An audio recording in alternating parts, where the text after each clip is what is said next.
penyebab serenyah ini. Dengerin ya. Kamu tertarik untuk mencobanya? Renyah dan crispy banget. Ini mudah sekali pembuatannya, tinggal lipat gilas bagi kamu yang rajin memang lipat gilas dan lipat gilas. Cocol dengan saus dimsum bikinan sendiri yang enak banget, yang rasanya asam, manis, pedas. Ya, bikin kamu ketagihan untuk menikmati kudapan ini.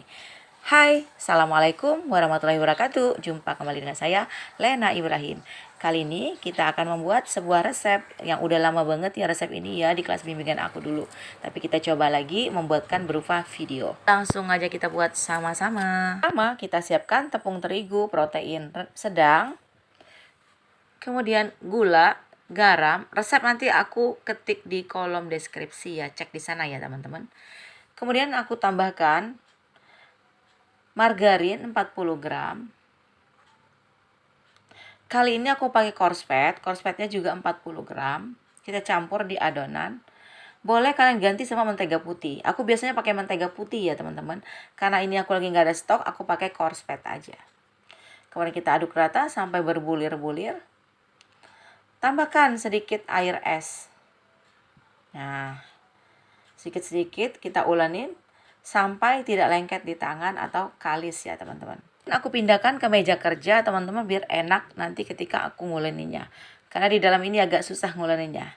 Ini aku siapkan ke meja kerja yang sudah kita bersihkan terlebih dahulu. Nah, kita ulenin aja seperti ini. Ini adonan A ya teman-teman untuk di bagian luarnya nanti.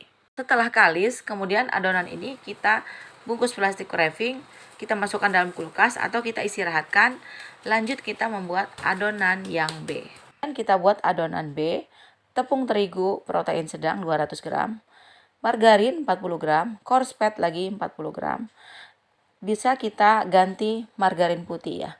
Dan minyak goreng sebanyak 20 ml. Kita ulenin sampai menyatu ya teman-teman. Ini mirip kayak adonan kue kering ya. Jadi teksturnya itu agak berbeda dengan yang adonan A tadi.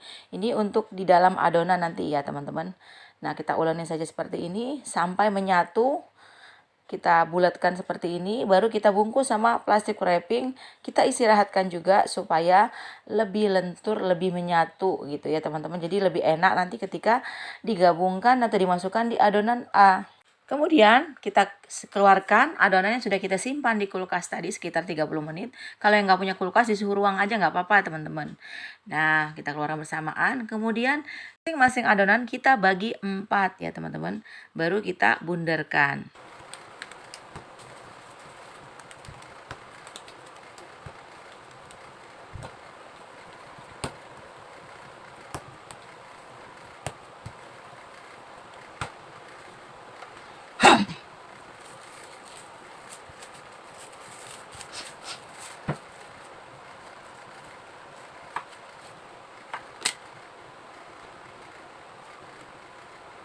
Pastikan membagi sama rata ya teman-teman, kalau perlu ditimbang.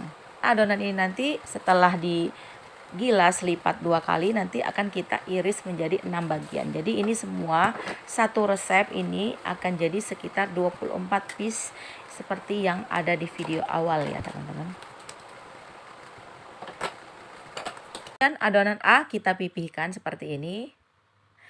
Lalu kita masukkan adonan B. Pastikan adonan B jangan sampai terkeluar dari adonan A.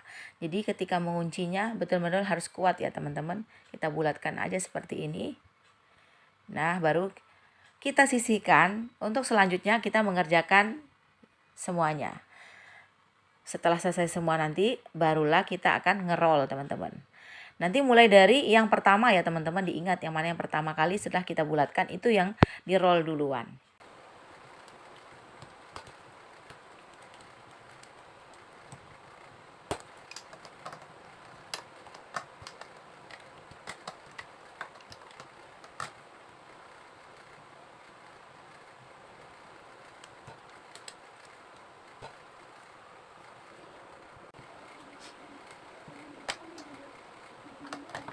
Selanjutnya aku menggilas, memanjang.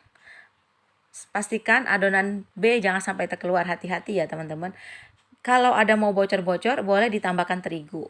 Nah, seperti itu aja nambalnya. Yang penting adonan B itu prinsipnya nggak boleh terkeluar ya teman-teman. Ini ketebalannya masih sekitar 1 cm. Setelah ini baru kita gulung teman-teman.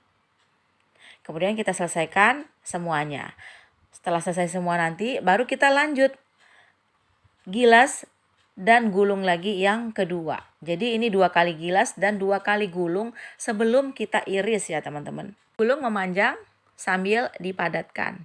Pegang sisi ujungnya supaya sama rata ya, antara sisi kanan dan sisi kiri. Kemudian kita sisihkan. Dan adonan yang sudah kita bulatkan memanjang tadi, kita gilas lagi memanjang ya teman-teman. Ini gilasan yang kedua. Lalu kita gulung juga. Habis kita gulung, kita bungkus sama plastik wrapping untuk kita istirahatkan dulu selama kurang lebih 30 menit. Saya memasukkannya ke dalam kulkas ya teman-teman sebentar sekitar 30 menit. Supaya lebih terbentuk lipatan-lipatannya itu. Dan lebih padat adonannya itu. Dan ketika diiris, digilas nanti layernya akan lebih terlihat, lebih jelas ya teman-teman. Kemudian adonan yang sudah kita simpan kulkas, yang kita bungkus plastik wrap, kita keluarkan setelah 30 menit teman-teman. Nah jadinya seperti ini.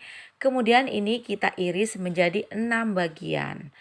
Baru untuk selanjutnya tahap pengisian adonan yang aku buatkan toppingnya ini. Kali ini kentang wortel, telur rebus dengan bumbu kari ya teman-teman. Untuk bumbu kari bisa kalian cek seperti ini.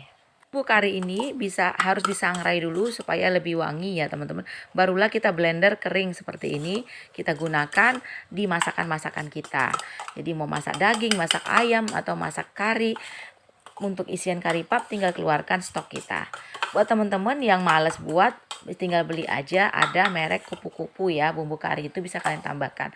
Kalau di sini banyak sekali yang jual bumbu kari itu homemade teman-teman. Jadi sudah dicampur-campur semua, tinggal kita blender. Ada juga yang udah disangrai dan sudah halus. Lengkapnya kari kalian lihat video aku yang ini. Dan ini aku ukur supaya mengirisnya sama ketebalannya nanti teman-teman. Jadi bagi 6 bagian ini. Kita beri tanda, langsung kita iris pakai pisau yang tipis dan tajam. Selanjutnya kita sisihkan dulu atau kita istirahatkan dulu sebentar sebelum kita gilas lagi untuk kita isi ya teman-teman. Dan kita iris menjadi 6 bagian, selanjutnya kita tipiskan. Tapi jangan terlalu pipih ya teman-teman supaya layernya nggak rusak, nggak hancur. Kita isi dengan wortel, kentang, telur rebus yang sudah kita campur sama bumbu kari tadi. Kemudian kita tekan dulu supaya rapat ini, baru kita pelintir-pelintir pinggirnya ya teman-teman. Setelah pelintir-pelintir, kita sisihkan. Bisa juga kita frozenkan ini. Kalau saya frozenkannya setengah matang teman-teman. Cuman kalau kelamaan di freezer ini biasanya rontok luarnya itu teman-teman ya. Nanti aku bagi tipsnya di akhir untuk penggorengan. Karena menggoreng ini juga sangat berpengaruh sekali dengan hasil kari pap ini. Ini contohnya sebelum digilas ya teman-teman, seperti ini ketebalannya kira-kira seperti ini. Mulailah dari tengah menggilasnya. Nah, yang penting bagaimana caranya supaya tetap di tengah pinggirannya, lingkar-lingkarannya itu ya teman-teman. Sambil diperhatikan ketika menipiskan nanti. Adonannya topping itu teman-teman aku menambahkan daun kari ya. Ketika menggorengnya pun aku tambahkan daun kari. Jadi lebih wangi, ada ciri khasnya. Memang kari pap itu ada daun karinya di adonan dalam topping dan di waktu menggoreng itu. Jadi wanginya tuh khas banget. Bagi yang nggak suka bisa di skip ya teman-teman. Tips menggoreng ketika sudah ditaruh di wajan, minyak sudah panas dengan api sedang aja. Jangan api kecil, kalau api kecil suka rontok layernya nanti. Kalau api kebesaran cepat gosong. Kita balik sebentar supaya nggak ada menggelembung permukaan. Kita balik, barulah nanti kita tunggu sampai kuning kecoklatan satu sisi, baru balik lagi. Jadi balik pertama itu sebentar aja. Ketika masuk wajan beberapa detik, tujuannya supaya tidak menggelembung satu sisi ya teman-teman. Nah setelah agak coklat, barulah kita balik, sekali balik aja. Diintip-intip aja teman-teman biar layernya tuh nggak mudah copot. Teman-teman yang aku mau goreng sama daun kari. Daun kari itu seperti ini ya teman-teman. Nah ini mudah sekali hidup. Ada yang nyebutnya salam koja. Jadi ketika di minyak goreng kita tambahkan daun ini, jadi wangi banget, wangi semerbak kemana-mana ketika digoreng itu. Tapi yang nggak suka bisa di skip ya teman-teman. Nah kalian tertarik untuk mencobanya? Jika ada pertanyaan silahkan ketik di kolom komentar posting.